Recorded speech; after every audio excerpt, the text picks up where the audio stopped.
नमस्कार, वक्त दुनिया की फटाफट बुलेटिन में आप सभी का स्वागत है और नजर डालेंगे आज की खास खबरों पर। अमेरिकी राष्ट्रपति डोनाल्ड ट्रंप का दावा, ईरान ने सुप्रीम लीडर बनने का दिया था ऑफर, मैंने ठुकराया। दुनिया में किसी भी देश का नेता ईरान का सुप्रीम लीडर बनना नहीं चाहता होगा। अमेरिका, इजराइल और ईरान के बीच जारी युद्ध के बीच बंदर अब्बास में गोलीबारी के दौरान IRGC नौसेना प्रमुख अली रेजा तांगसीरी की मौत का दावा किया गया। हालांकि ईरान ने अभी तक इसकी पुष्टि नहीं की है। तांगसीरी को हॉर्मुज स्ट्रेट में तेल सप्लाई रोकने की रणनीति के पीछे अहम माना जाता था। उत्तर प्रदेश के कई शहरों में अफवाह के बाद पेट्रोल पंपों पर भारी भीड़ उमड़ पड़ी। मुख्यमंत्री योगी आदित्यनाथ ने लोगों से पेट्रोल पंपों पर पेट्रोल डीजल के लिए लाइन नहीं लगाने की अपील की। उन्होंने कहा, सिलेंडर के लिए भी लाइन लगाने की जरूरत नहीं है। रजिस्ट्रेशन कराने के बाद नंबर आने पर रसोई गैस अपने आप घर तक पहुंच जाएगी। कांग्रेस के वरिष्ठ नेता और मध्य प्रदेश के पूर्व मुख्यमंत्री दिग्विजय सिंह श्रीराम नगरी अयोध्या धाम पहुंचे। श्रीराम जन्मभूमि मंदिर में जाकर रामलला का दर्शन पूजन किया और हनुमानगढ़ी भी गए। एक सवाल के जवाब में उन्होंने कहा, राम तो हमारे इष्ट देव हैं।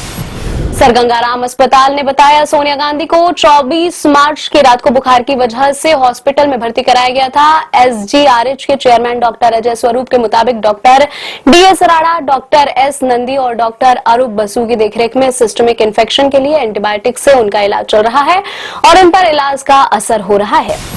मुंबई पुणे एक्सप्रेसवे पर चैत्र नवरात्रि और रामनवमी की छुट्टियों के कारण भारी ट्रैफिक देखने को मिला। खासकर बोरघाट में वाहनों की करीब 5 किलोमीटर लंबी कतार लग गई। ट्रैफिक जाम की वजह से लोगों को भारी परेशानियों का सामना करना पड़ा। प्रधानमंत्री नरेंद्र मोदी शुक्रवार को शाम 6:30 बजे देश के मुख्यमंत्रियों से वीडियो कॉन्फ्रेंसिंग के जरिए बात करेंगे। आचार संहिता के चलते चुनावी राज्यों के मुख्यमंत्री बातचीत में शामिल नहीं होंगे। केंद्र की मोदी सरकार ने वीरता पुरस्कार पाने वाले सैनिकों और उनके परिजनों को बड़ा तोहफा दिया है। सरकार की तरफ से जारी नए आदेश के मुताबिक अब थल सेना, वायुसेना और नौसेना के वीरता पदक विजेताओं को ट्रेन में फर्स्ट क्लास, सेकेंड AC और AC चेयर कार कैटेगरी में आजीवन मुफ्त यात्रा की सुविधा मिलेगी। कांग्रेस नेता राहुल गांधी ने कहा, केरल में LDF की नीतियों को भाजपा की नीतियों से अलग नहीं किया जा सकता है। LDF और भाजपा केरल की जनता के प्रति जवाबदेही में विश्वास नहीं करते हैं। केरल विधानसभा चुनाव में केवल 2 पक्ष चुनाव लड़ रहे हैं। पहला कांग्रेस नेत UDF और दूसरा भाजपा नेत LDF गठबंधन है। दिल्ली सरकार में मंत्री प्रवेश वर्मा ने पूर्व मुख्यमंत्री अरविंद केजरीवाल को कहा, रहमान डकैत। धुरंधर फिल्म का उदाहरण देते हुए प्रवेश ने इसकी वजह भी बताई। कहा, केजरीवाल ने दिल्ली के लोगों को सपना दिखाकर उन्हें लूट लिया। उनके घर में लगने वाली चीजों की बिना टेंडर खरीदा गया। कांग्रेस अध्यक्ष मल्लिकार्जुन खड़गे ने केंद्रीय मंत्री किरण रिजिजू से कहा, महिला आरक्षण कानून में संशोधन करने की सरकार को इतनी हड़बड़ी क्यों है? इस समय हम चुनाव प्रचार में व्यस्त हैं। 29 अप्रैल के बाद कभी भी कर सकते हैं संशोधन। केरल साइबर पुलिस ने सोशल मीडिया मंच X के खिलाफ मामला दर्ज किया। प्रधानमंत्री नरेंद्र मोदी और निर्वाचन आयोग के खिलाफ मानहानिकारक AI वीडियो के मामले में हुई कार्रवाई।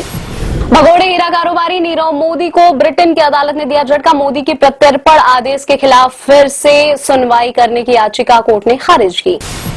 विदेश मंत्री S जयशंकर ने G7 देशों के विदेश मंत्रियों की बैठक में भाग लेने के लिए फ्रांस रवाना हुए। इस बैठक में पश्चिम एशिया संकट पर चर्चा होगी और हॉर्मुज जल डमरू मध्य को अंतर्राष्ट्रीय नौवहन के लिए खुला रखने के प्रयासों में समन्वय पर विशेष ध्यान दिया जाएगा।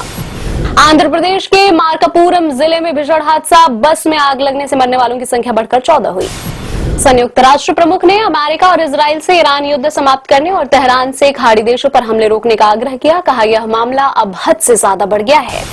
ईरान ने युद्ध रोकने के लिए अपना संघर्ष विराम प्रस्ताव जारी किया। युद्ध क्षतिपूर्ति और हॉर्मुज जल डमरू मध्य पर संप्रभुता की मांग की अमेरिका पहले ही 15 सूत्रीय प्रस्ताव दे चुका है। दक्षिण अफ्रीका के पूर्व कप्तान फाफ डु प्लेसी ने गौतम गंभीर की तीखी प्रतिस्पर्धात्मक की सराहना करते हुए कहा, इसी गुण ने गंभीर को कई बार कहानी का खलनायक बनाया, लेकिन यही रवैया उनकी टीमों के लिए सबसे बड़ा हथियार भी साबित हुआ। गंभीर की इसी विशेषता ने KKR जैसी टीम को मजबूत किया। फिल्म आखिरी सवाल से संजय दत्त का फर्स्ट लुक पोस्टर आया सामने। फिल्म में दिखेगी RSS की 100 साल की यात्रा की कहानी। अभिजीत मोहन वारंग कर रहे हैं फिल्म का निर्देशन। 15 मई को रिलीज हो गया फिल्म। भूषण कुमार के साथ मिलकर फिल्म ऑपरेशन सिंदूर लेकर आ रहे विवेक रंजन अग्निहोत्री अप्रैल 2025 में पहलगाम पर हुए आतंकी हमले के बाद भारत की सैन्य कार्रवाई पर आधारित होगी film. Lieutenant general KJS Dhillon की किताब से प्रेरित होगी फिल्म की कहानी। ये थी आज की फटाफट बुलेटिन। ऐसी ताजा अपडेट्स के लिए बने रहे हमारे साथ, यानी कि विजिट करें वेब दुनिया पर।